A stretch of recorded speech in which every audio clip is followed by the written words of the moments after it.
Até quero trazer o Bruno Musa para comentar, né, para agregar e também comentar um pouco sobre esses pontos importantes que você trouxe. Bruno, fique à vontade.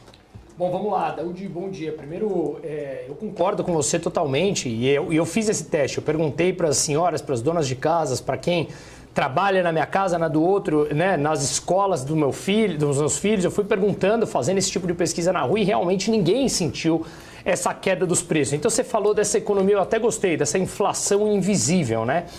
Mas a minha pergunta, aí eu queria fazer até uma pergunta para a gente de repente fazer um bate-bola. Como que você acha que esses dados, eles não saem no que é o IPCA? Porque, de novo, claramente ele não responde a uma realidade do dia a dia que a gente vê nas ruas.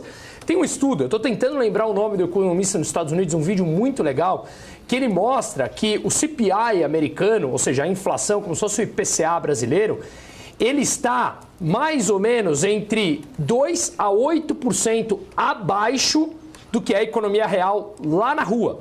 Então, eu continuo batendo que é a metodologia, e ainda mais num país tão grande como Estados Unidos e como o Brasil, e mais ainda o Brasil por apresentar uma realidade social tão díspara, ou seja, não dá para você comparar uma vida de alguém em São Paulo com alguém, sei lá, no interior do Maranhão, numa cidade de 5 mil habitantes. Não é juízo de valor às cidades, mas é muito mais caro aqui. Então, o cara que ganha R$2.000 numa cidade de 5 mil habitantes é muito mais rico em poder de compra do que aquele brasileiro que mora aqui em São Paulo com esses mesmos 2 ou 3 ou 4, não importa, comparando a mesma base salarial. Então eu acho que trazer um comparativo de um consumo médio de uma família média num país brasileiro é muita diferença. Então sempre traremos erros em cima disso.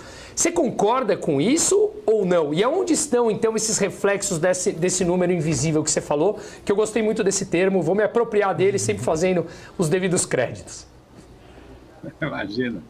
Você que é o nosso mestre.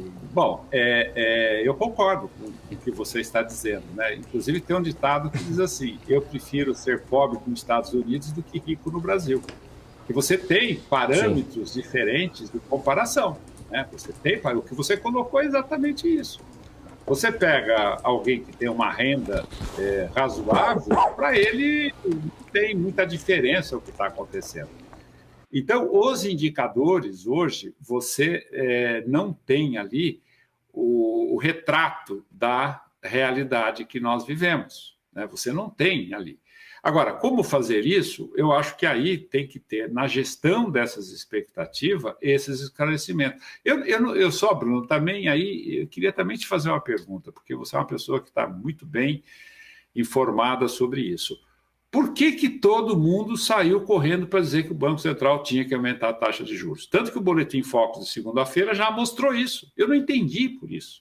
Porque a gente sabia que as análises preditivas do comportamento da inflação, elas estavam controladas. E o mercado já dizia, olha, a inflação vai ser baixa. Agora, o que estão dizendo? Foi baixa, mas pode ser alta, né? Porque agora tem isso e aquilo. Não, nós não trabalhamos com possibilidades ou com achismo, nós trabalhamos com comportamento. A economia está crescendo, mas o emprego está crescendo, está forte, isso é pressão inflacionária. Mas espera aí, o emprego está crescendo com uma qualidade muito ruim, né? De que forma está crescendo? Né? Então, essa clareza que você coloca, que tem que ser vista, ou tem que ser informada, nesse sentido, para que nós não sejamos pegos de surpresa, né? Não, mas o Banco Central tem essa possibilidade. O Banco Central ele não pode falar, ele tem lá a tábua dele, a econometria, onde tem todos os indicadores, que ele baseia por ali para saber o comportamento. Mas eu não entendi o mercado se antecipar e dizer, não, tem que subir a taxa de juros. Tá? É isso que eu não entendi, por isso que eu fiz esse comentário. Eu gostaria de saber de você também, não sei se eu respondi claramente a sua pergunta. Eu concordo com você. Super respondeu, e eu vou tentar ser o mais objetivo possível aqui aí de novo, é a minha opinião sobre o tal mercado, né? Eu acho, assim como lá na pandemia, quando estava claro, e nós falávamos aqui ou nos nossos canais abertamente que, para mim, já lidaríamos com a inflação, e você via os principais burocratas do mundo falando, não teremos inflação. Depois, não, ela será transitória. Depois, olha, foi mais transitória do que a gente esperava. Olha, ela é um pouquinho persistente. Olha, ela veio para ficar. Ou seja, quando havia sinais claros de que a inflação estava lá para ficar por um bom tempo, como de fato ainda está resiliente e não chegou à meta dos principais bancos centrais do mundo. A minha resposta para isso, para te dar um exemplo, esses burocratas e as tais pessoas que formam as principais opiniões no mercado, Daudi, eles estão presos pelo tal do politicamente correto. Eles precisam mostrar uma opinião que seja condizente para tranquilizar as pessoas. E aí tem um problema, a realidade bate a porta. E a realidade está mostrando para a gente que, de novo, se prender a determinado politicamente correto não vale nada quando a verdade vem, bate na tua porta e fala, os números estão aqui. Muito bom. Mesmo bom. Porque também tem os grandes economistas, né?